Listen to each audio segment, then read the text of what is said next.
दिनै गोबां मानसिफ्रा बुहुमाव बे 666 नम्बरनि सोमोन्दै सावरायलायगासिनो दं। गोबां मानसिफ्रा बे नम्बरखौ गिनायबो दं। गोबाङानो बे नम्बरखौ गिनायबो गैया, मानोना बियो मोनसे बाजार खालामनायनि सिन होननानैल' सानो।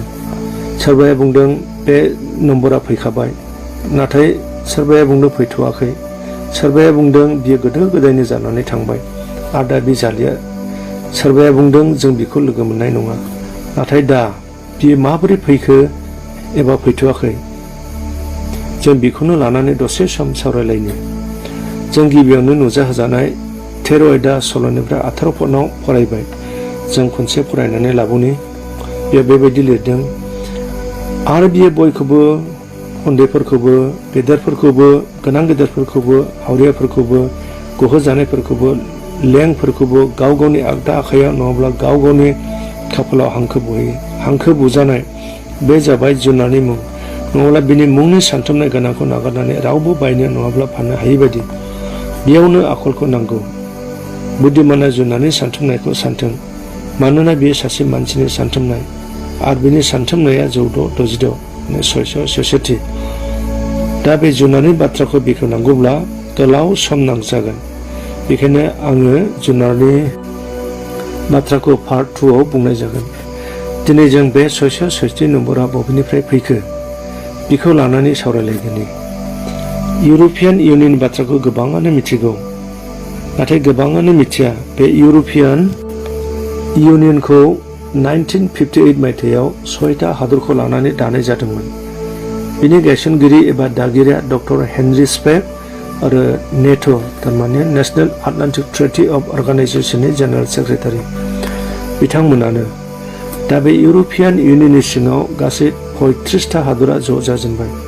बे इउर'पियान इउनियननि बाथ्राखौ आङो गुबुन टपिकआव मोजाङै बुंफुरनानै होनो नाजादों। दा बे इउर'पियान इउनियननिनो चिफ एनालाइस्ट डक्टर हेनड्रिक एल्डारमेन बिथाङा बेबायदि मोनसे साजेसन होदों। बिथांनि साजेसन होनाय बेबायदि, doctor हेनड्रिक एल्डारमेन suggested that by using a numbering system with 18 digits in each number in 3 sets of 6, माने डक्टर हेनड्रिक एल्डारमेना बेबायदि थिनदों, 18टा हांखो बोनानै ला आरो बे 18टा हांखोखौ 6टा मोनथाम खथायाव रान। अब्ला मोनसे खथायाव 6टा गोग्लैगोन। गासै 6टा माने 666 जायो। बे 666 नम्बरा बेवहाय हाबनानै दं। दा बे 18टा हांखोखौ गासिबो मेसिन आरो आखाइजों दिहुनजानाय बेसादफ्राव होनाय जाबाय। जाय बेसादफ्राव बे 18टा हांखोजों बानायजानाय महरखौ होनाय नङा, बे बेसादखौ बाजाराव फाननो होनाय जानाय नङा। बेखायनो गासिबो बुहुमावनो जागोन। बेखायनो बेखौ बुंदों, this is also called the universal product code and it is based on a 666 frame, माने बेखौ बुहुमनाङै मोनसे दिहुनथाय कड होननानै बुङो आरो बियो 666 सोनारो। दानिया जों फैनि डक्टर कार्ल डब्लिउ सेन्डारनि मुंखौ सोरबाया खोनाबाय, नाथाय सोरबाया खोनायाखै जानो हागौ। बिथाङा सासे इउनाइटेड स्टेट्सनि सोद्रोमामोन। बियो सासे इलेक्ट्रनिक्स इन्जिनियार, इनभेन्टर, अथरमोन। बिथाङा फैगौ 666 नम्बरनि सोमोन्दै लिरदोंमोन आरो बिथाङा 32 बोसोर रिसार्च खालामनानै 666 नम्बरखौ माइक्र'चिपआव महर होदों आरो बे माइक्र'चिपआव मोनसे फिसा लिथियाम बेटारिखौ लानानै गासै 2,50,000 कम्पनेन्ट्सफोर दं। दा बे माइक्र'चिपनि बेटारिखौ चार्जिं खालामनो थाखाय मानसिनि मोदोमनि मोननै बाहागोआल' हायो, जेरै खाफाल आरो आखाइनि उल्था बाहागो। बेखायनो बे माइक्र'चिपखौ दा खाफाल आरो आखाइयाव होनाय जादों। दानिया जों थांनो डक्टर कार्ल डब्लिउ सेन्डारजों महर होजानाय बे माइक्र'चिपखौ सुइडेन हादरनि सिङाव थानाय बाय'हेक्स कम्पानिया बानायनाय जादों। बे बाय'हेक्सआ मोनसे इन्टारनेशनेल कम्पानि। दा बे माइक्र'चिपखौ स्वीडेन हादराव होजेननाय जाबाय। स्वीडन की एक स्टार्टअप कंपनी एपीसेंटर ने अपने 150 कर्मचारियों के हाथों में एक माइक्रोचिप फिट कर दिया है। ये माइक्रोचिप एक इंजेक्शन की मदद से कर्मचारियों के शरीर में पहुंचाया जाता है। इस चिप का आकार एक चावल के दाने जितना होता है और इसे तर्जनी उंगली और अंगूठे के बीच की जगह में फिट किया जाता है। इस जगह पर यह चिप इंजेक्शन के जरिए आपके बॉडी में जाता है और फिर इसे यहां फिट किया जाता है।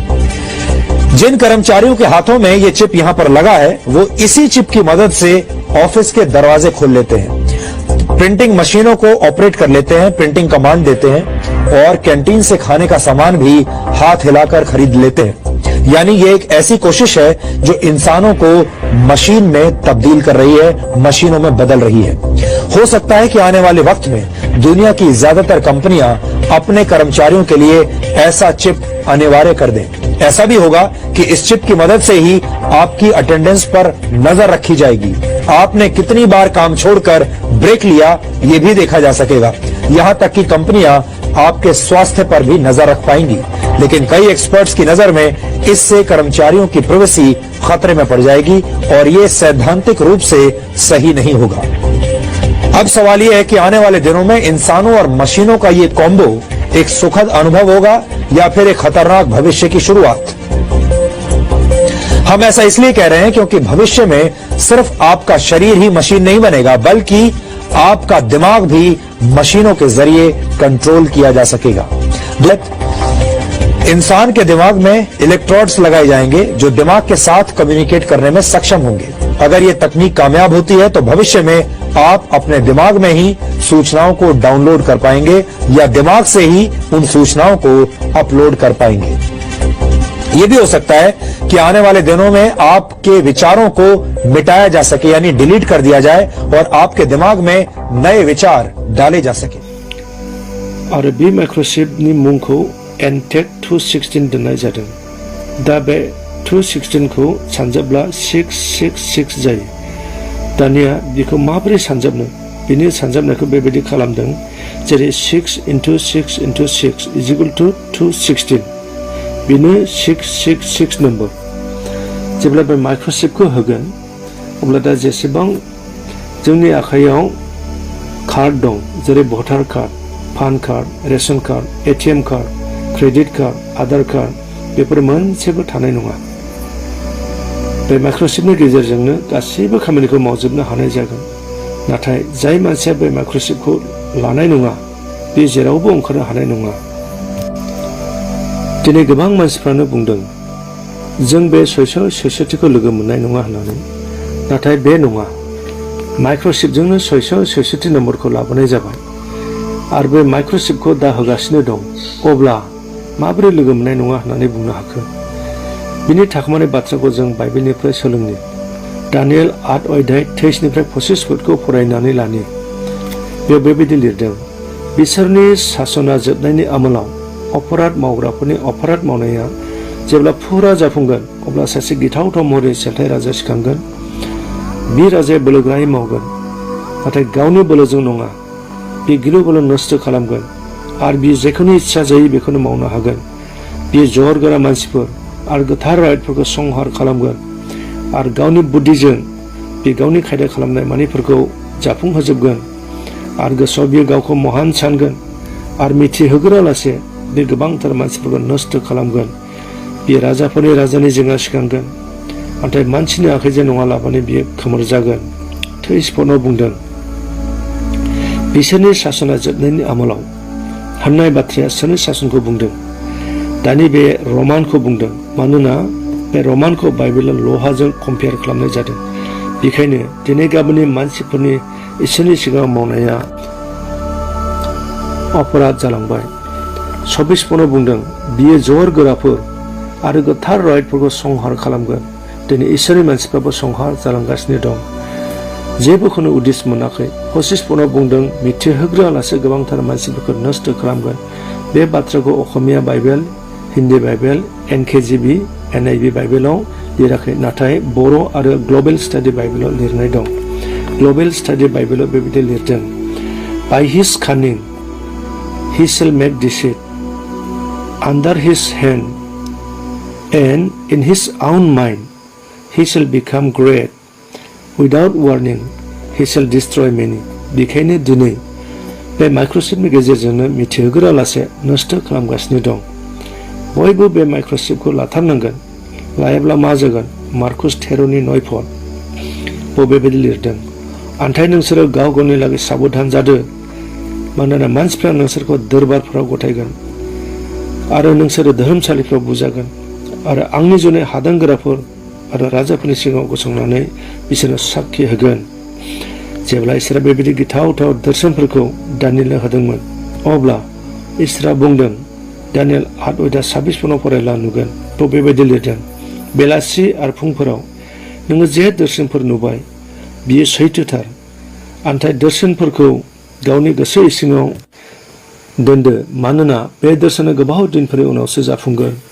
गोबाव दिनफोरनि उनाव जाफुंनो गोनां दर्शनफोरनि बाथ्राफ्रा बेफोरनो 666 नम्बर होननानै बुंब्ला साफ्रोमहाबो गिखांनाय दं आरो बेखौ सासेबो मानसिया लानाय नङा।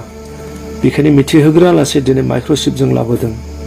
रेपचार माने धर्मियाफोरखौ लांखोनायनि सिगां बे माइक्र'चिपआ जागोन आरो रेपचारनि उनाव 666 नम्बरा फुरा अपेन जागोन आरो बे समाव होसो होनाय जागोन। दिनै बे गोथौ थाखोमानाय बाथ्राखौ माबोरै मिथिनो? आमोस 3:7 बेबायदि लिरदों, सैथोयै फोरबो गावनि थाखोमानाय बिसयफोरखौ गावनि लें आरो नाबिफोरनो खोन्थाग्रा लाबोनो जेबो मावनाय नङा। बेखायनो 2 पिटर 1:19-21 बुंदों, आरो नाबिफोरनि बुंलांनाय बाथ्राया जोंनि सिगाङाव नंथारगौ होननानै रासिन फोरमान जाबाय। फुंनि अलंबारनि स्राङा नोंसोरनि गोसोआव नुजायागौमानि बे नाबिफोरनि बाथ्रायानो खोमसियाव स्रां होग्रा देम्फु होननानै नोंसोरो सान आरो गोसो हो। नोंसोरो मिथिनानै ला, शास्त्रनि बाथ्राखौ रावबो नाबिया गावनि गोसोनि सानैजों बिजिरनो हाया, मानोना नाबिनि बुंनाया मानसिनि सानखांनायजों जायाखै, गोथार जिउजों दैदेनजानानैसो मानसिफ्रा इसोरनि बुंनाय बाथ्राखौ बुंदों।